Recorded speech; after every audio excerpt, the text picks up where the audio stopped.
Welcome to the Explainer. So, what if I told you that everything society's taught you about success is, well, kind of wrong? Today, we're diving into this really powerful framework from author Sahil Bloom that completely flips the script on what it means to be wealthy and shows you how to start winning at the real game of life. This right here, this was the gut punch that started it all for Sahil Bloom. He was just sitting with a friend complaining about living far away from his aging parents. And his friend just did some quick back-of-the-napkin math. That one sentence absolutely shook him to his core and made him question his entire definition of what success even meant.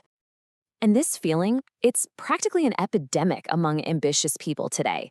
I mean, they grind for years and years chasing that big promotion, that corner office, only to finally get there and feel empty. They cross the finish line and realize it feels hollow, that winning the battle somehow costs them the entire war. Okay, let's really get into this problem. The core issue, right, is that so many of us are playing life with a broken scoreboard. It's a scoreboard that's only tracking one thing, money, while totally ignoring all the devastating costs in every other part of our lives. This is what you'd call a Pyrrhic victory. It's basically winning at work, but losing at life. Yeah, you get the promotion, but your health takes a nosedive. You close the big deal, but your relationships are falling apart. You're winning these little battles, but you are absolutely losing the war for a life that's actually worth living. And this is the arrival fallacy in full effect. It's this dangerous idea that real lasting happiness is just one more achievement away. But then you get there, and that feeling of satisfaction just vanishes almost instantly. The finish line just becomes the starting line for the next race, and you're trapped on this treadmill you can literally never get off of. And here's that trade-off in black and white. Society's scoreboard, it's all about net worth, job titles, promotions. But the real costs? They're piling up in the background. We're talking burnout, broken relationships, and the deep irony of time poverty. Having all the money in the world, but zero time to actually enjoy your life. So here's the crucial point. This isn't about giving up your ambition. It's not about stopping the game. It's about fundamentally changing how we keep score. It's about building a brand new, much more complete scoreboard for our lives. So here it is. This is the new scoreboard. Instead of just tracking one thing, money, we're now managing a balanced portfolio for our life. And it's made up of 5 interconnected assets: time wealth, social wealth, mental wealth, physical wealth, and yes, of course, financial wealth. The thing is, if you neglect one, the whole portfolio takes a hit. Okay, let's break this down, starting with the 2 currencies we almost always sacrifice first when we're chasing success, even though honestly, they might be the most valuable ones we have. This is such a simple thought experiment, but it proves a huge point. Time. It's our most precious, non-renewable asset. You would never trade the rest of your life for all the money in the world, and yet we trade our days, our weeks, and our years for so much less all the time. Now, get this. This is not some feel-good platitude. This is the absolutely staggering conclusion from the Harvard study of adult development. What they found was that the quality of your relationships when you're 50 years old was a better predictor of your physical health at 80 than your cholesterol levels were. I mean, just let that sink in. Good relationships literally keep you alive longer. I mean, we're talking about a study that ran for 85 years, tracking people from every walk of life. And after almost a century of data, the single clearest conclusion was this: strong, warm relationships are the ultimate key to a long, happy life. Nothing else even comes close. It's crazy. So, how do you build this social wealth? Well, it's the same principle that builds financial wealth: compounding. You dollar cost average into your relationships with small, consistent investments. A quick text message, a 2-minute phone call, just showing up for a friend.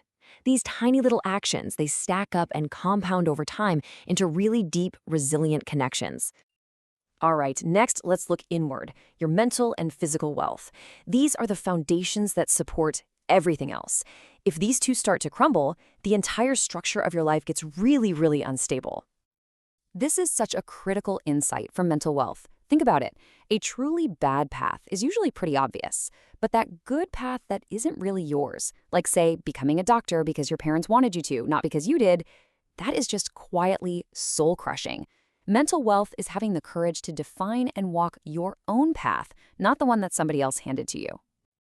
And building physical wealth doesn't have to be about all this crazy biohacking or extreme diets. It's really just about being consistent with the basics. Move your body every day, eat real food most of the time, and make sleep a priority. Just nailing these 3 simple habits puts you on a super powerful path to long-term health. All right, finally, we get to financial wealth. Look, this framework isn't anti-money at all. It's about putting money in its proper place, as a tool to help you build a rich life, not as the only definition of one. This might be the single most important question you can ask yourself about money.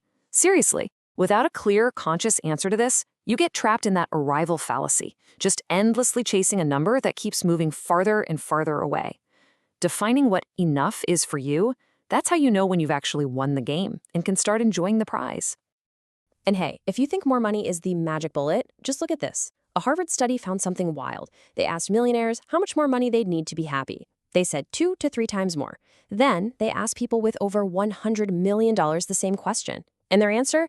Exactly the same, 2 to 3 times more. As you can see, the goalposts just keep moving no matter how much you have. Okay, so we have our new scoreboard. Great. But how do we actually use it? How do we take these 5 types of wealth and start designing a life that feels genuinely successful, especially when life throws different challenges and seasons our way? The key here is to stop thinking of your life as a bunch of on-off switches, where you have to sacrifice your health and your relationships for your career. Instead, think of your life as a set of dimmer switches. So in some seasons, like your 20s or when you're launching a business, you might turn the dial way up on financial wealth, but you don't turn the other dials all the way off. You just turn them down low.